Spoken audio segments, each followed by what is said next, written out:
کہ اگر ہم اس محبت کو بڑھانا چاہتے ہیں کہ اس محبت میں اضافہ ہو جائے تو ہم جو آقا کریم صلی اللہ علیہ وسلم کی شان میں نعتیہ کلام لکھے گئے ان کلاموں کو آپ پڑھیں یا ان کلاموں کو آپ سنیں، آپ کی محبت میں اضافہ ہوگا۔ مثلا مولانا جامی کا آپ کلام سنیے، امام بوصیری رحمہ اللہ کے آپ کلام سنیے، شیخ سعدی رحمہ اللہ کو آپ پڑھیے، اور اعلیٰ حضرت فاضل بریلی رحمہ اللہ کو آپ پڑھیے۔ آپ کا جو کلام ہے ہدایق بخشش پڑھا جاتا ہے، کمال عشق میں ڈوب کر لکھا گیا۔ دیکھیں، جو کلام عشق میں ڈوب کر لکھا جاتا ہے نا، اس کی ایک کیفیت ہوتی ہے کہ جب وہ کیفیت طاری ہوئی تو وہ کلام لکھا گیا۔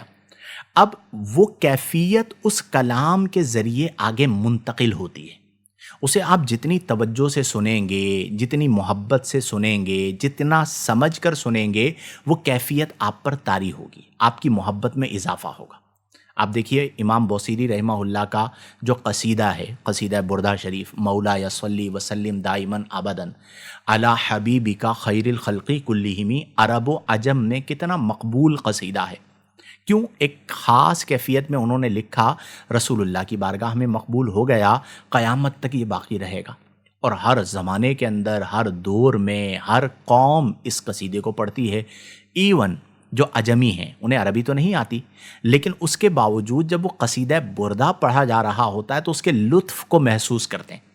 آپ نے جب قصیدہ بردہ شریف سنا ہوگا تو کئی اشعار ایسے ہوں گے کہ جن کا معنی آپ کو نہیں سمجھ میں آتا ہوگا، یعنی ترجمہ نہیں معلوم ہوگا، اور آپ صرف عربی سن رہے ہوں گے لیکن آپ کو مزہ آ رہا ہوگا۔ وجہ کیا ہے؟ ان کا جو خلوص اور محبت رسول ہے وہ آج تک کیفیات کی شکل میں منتقل ہو رہا ہے۔ اسی طرح مولانا جامی رحمہ اللہ کے کلام کو آپ پڑھیے، کیا اس کے اندر ذوق ہے۔ میرا ایک پسندیدہ کلام ہے مولانا جامی کا، تنم فرسودہ جا پارا ز ہجراں یا رسول اللہ، دلم پجمرد آوارہ ز عصیاں یا رسول اللہ۔ اب آپ دیکھیں کہ کس قدر ادب کے ساتھ آقا کریم صلی اللہ علیہ وسلم کا ذکر کر رہے ہیں، آقا کریم کو پکار رہے ہیں۔ چوں سوئے من گزر آری، آقا کریم جب آپ کا میری طرف سے گزرنا ہوگا تو عرض کرتے ہیں، من مسکین ز ناداری، میں تو ایک مسکین اور نادار ہوں، آپ کی بارگاہ عظیم میں کیا پیش کروں گا۔ فدائے نقش نالینت کنم جاں یا رسول اللہ، کہ آقا جب آپ میری طرف سے گزریں گے تو اور تو کچھ نہیں جو میں پیش کروں، قیمتی چیز جان ہے۔ تو عرض کرتے ہیں فدائے نقش نالینت، یعنی جب آپ چلیں گے تو آپ کے مبارک نالین کریمین زمین پر جو نقش بنائیں گے۔ اب آپ سوچئے کہ ادب کا عالم کیا ہے کہ نبی کریم کے قدمین ہیں، قدمین شریفین میں نعلین مبارکین ہیں، اور پھر جب آپ تشریف لا رہے ہیں، چل رہے ہیں، تو زمین پر ان نعلین سے جو نقش بن رہا ہے، تو عرض کرتے ہیں فدائے نقش نعلینت کنم جاں یا رسول اللہ، آپ جب میری طرف سے گزریں گے تو آپ کے نالین سے بننے والے نقش پر جامی اپنی جان کو قربان کر دے گا۔ آپ سوچئے کیا کیفیت ہے، کیا ادب کا عالم ہے۔ چوں بازوئے شفاعت را کشائی بر گناہ گارا، کہ آقا آپ کی شفاعت کے بازو جب کشادہ ہوں گے بر گناہ گاراں، گناہ گاروں پر، تو یہ جامی بھی وہاں پر ہوگا۔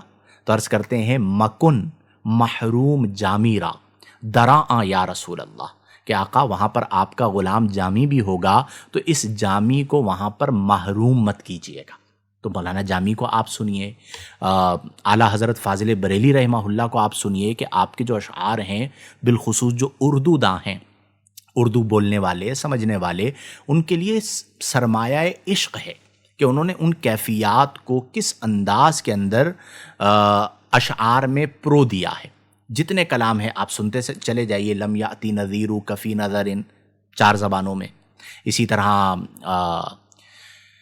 ایک شعر آپ کا بڑا خوبصورت، میرا پسندیدہ شعر ہے، فرماتے ہیں کہ بے ابر کرم میرے دھبے لا تغسلها البحار، آقا، یعنی کمال آپ دیکھیے کہ عربی کا جملہ فعلیہ اس شعر کے اندر آپ نے فٹ کر دیا کہ بے ابر کرم میرے دھبے، آقا کریم آپ کے ابر کرم کے بغیر لا تغسلها البحار، آقا سمندر بھی اسے نہیں دھو سکتے۔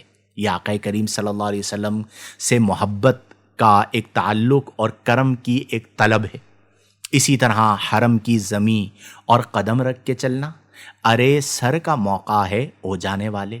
تو یہ وہ کلام ہیں کہ اہل دل یہ کہتے ہیں کہ محبت رسول میں اضافہ چاہتے ہیں تو ان کلاموں کو سنیں۔ آج الحمدللہ ہمارے یہاں محافل نعت بہت عام ہیں، اچھے نعت خواں بھی ہیں، ذوق سے پڑھتے ہیں، لیکن آپ یقین کیجئے کہ بعض اوقات ہم محفل نعت کا انعقاد کروا کر بھی یا محفل نعت میں شریک ہو کر بھی کیفیت روحانی سے محروم ہوتے ہیں۔ وجہ کیا ہوتی ہے کہ ہماری توجہ بارگاہ مصطفیٰ کریم صلی اللہ علیہ وسلم کی طرف نہیں ہوتی، ہماری توجہ نعت خواں کی حرکتوں پر ہوتی ہے، اس کے ایکشنز پر ہوتی ہے، اور وہ بھی ایک بڑا ایکٹر ہے تو وہ ایکٹنگ کر رہا ہوتا ہے، کبھی کوئی رنگ دکھا رہا ہوتا ہے، کبھی کوئی رنگ دکھا رہا ہوتا ہے۔ چلیں یہ ایک اور طرف، چونکہ آج محبت کی بات ہو رہی ہے تو میں تنقید کی طرف نہیں جاتا، لیکن میں آپ لوگوں کو صرف اتنا سمجھانا چاہوں گا کہ جب آپ محفل نعت میں آئیں تو آپ کا مطمع نظر اور آپ کے ملحوظ نگاہ نعت خواں نہیں ہونا چاہیے، محبوب کریم کا ذکر ہونا چاہیے۔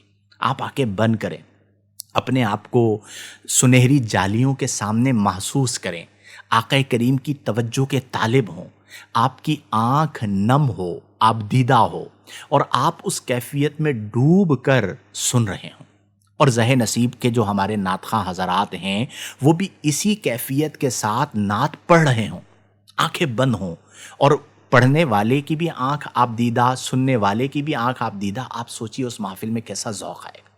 ہمارے بچپن سے 55 تک کا یہ سفر ہے، تو ایک نعت بڑی میری پسندیدہ نعت تھی، وہ پڑھی جاتی تھی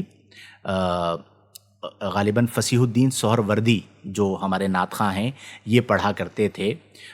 مجھے اس کے اشعار اگر یاد آ جائیں تو میں آپ کے گوش گزار کرتا ہوں۔ بڑے ذوق سے پڑھا کرتے تھے، ہم بھی مسجدوں کے اندر، جو محلے کی مسجد ہوتی تھی، ہمارے یہاں ایک قریب مسجد تھی گلزار حبیب، تو میں بھی وہاں پر جا کر وہ نعت پڑھا کرتا تھا، تو بڑا ایک لطف آتا تھا اور ذوق کے ساتھ وہ نعت خوانی ہوا کرتی تھی۔ تو آقا کریم صلی اللہ علیہ وسلم کی ثنا خوانی میں کیفیت کو بنائیے۔ ہمارے یہاں یہ ایک بڑا رجحان ہو گیا، بڑی نعت خوانی، بڑی محفل، بڑے نام، کامیاب محفل ہوئی۔ جی کیسے کامیاب محفل ہوئی؟ پبلک بہت تھی، ٹھیک ہے، یا کیسے کامیاب ہوئی؟ لائیو بہت اچھا کیا تھا، ٹھیک ہے۔ تو یہ جو ہمارے یہاں کیفیات ہوتی ہیں یہ ان چیزوں میں نہیں پڑھنا چاہیے۔ ذوق سے نعت خوانی کریں، اچھی نعت خوانی اچھے کلام پڑھیں۔ بعض لوگ جو ہوتے ہیں نا وہ ہڑا ہڑی، ایک کراچی کا لفظ ہے ہڑا ہڑی، اس سے بلیغ لفظ مجھے نہیں مل سکتا، تو ہڑا ہڑی، افراتفری، اچھلنا کودنا، بیچ میں پتہ نہیں کیا کچھ کرتے ہیں، انہی چیزوں سے انہوں نے اپنے آپ کو زندہ رکھا ہوا ہے۔ نتیجہ کیا نکلتا ہے کہ وہ جو عمل کر رہے ہوتے ہیں، جو طریق کر رہے ہوتے ہیں، اس سے توجہ ہٹ جاتی ہے۔ اس پر بھی علماء کرام نے گفتگو کی تھی کہ جو نعت خوانوں پر نوٹ اڑائے جاتے ہیں، پھر ان نوٹوں کی وجہ سے انہیں نعت خواں کے بجائے نوٹ خواں کہا جانے لگا، اگرچہ میں وہ الفاظ استعمال نہیں کرتا، تو ان چیزوں کو ختم کریں۔ آپ محبت رسول میں ڈوب کر محفل نعت کروائیں گے نا، اور محبت رسول میں ڈوب کر محفل نعت میں شرکت کریں گے، آپ یقین کیجئے 10 لوگ بھی ہوں گے، آپ کو مزہ آئے گا، آپ کی کیفیت بنے گی، آپ کچھ لے کر جائیں گے۔ جب آپ گھر پہ جائیں گے نا آپ کا دل ہلکا ہوگا، وہ کیفیت آپ کے قلب میں محسوس ہوگی۔ آج ہم نے مقابلے شروع کر دیے، چلیں چھوڑیے اس طرف نہیں جاتے ورنہ مجھے بہت ساری باتیں کرنی پڑیں گی۔ تو ایک چیز یہ ہے کہ نعتیہ کلام اور نعتیہ جو دیوان ہیں ان کو آپ سماعت کریں تو انشاءاللہ فائدہ ہوگا۔ اگلی چیز یہ ہے کہ سیرت طیبہ کا مطالعہ کریں، یعنی سیرت طیبہ کو آپ پڑھیے۔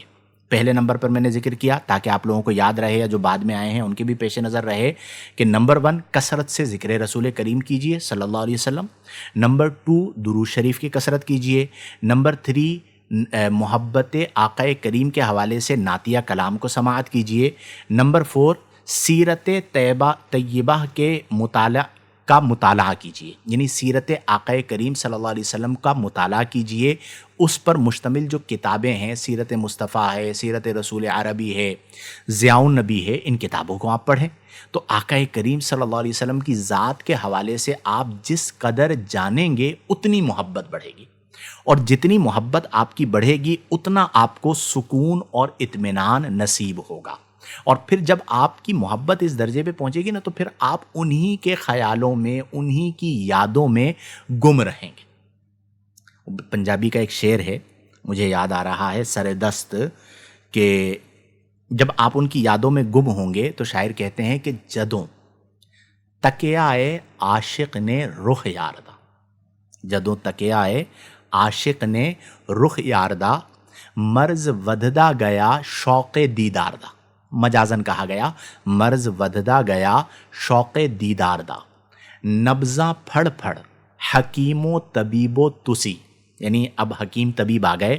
انہوں نے نبض چیک کرنا شروع کر دی کہ بھئی اس کو مسئلہ کیا ہوا ہے، نبزاں پھڑ پھڑ حکیم و طبیب و تسی، پے لبدے او کی ایس بیمار چوں۔ تو یہ محبت رسول، عشق رسول، الفت رسول، چاہت رسول، یہ کیفیت ہی اور ہے۔ آپ کو یہ کیفیت بے ضرر بنا دے، پھر آپ کے پاس جو بھی وقت ہوگا نا تو آپ مدینۃ المنورہ کی یاد میں گم ہوں گے، آپ آقا کریم صلی اللہ علیہ وسلم کے ذکر میں مگن ہوں گے، آقا کریم صلی اللہ علیہ وآلہ وسلم کی یاد میں آپ کی آنکھ تر ہوگی۔ یہ ہے سرمایہ، یہ ہے کیفیت حقیقی اور اصل کیفیت جسے ہمیں پیدا کرنے کی ضرورت ہے۔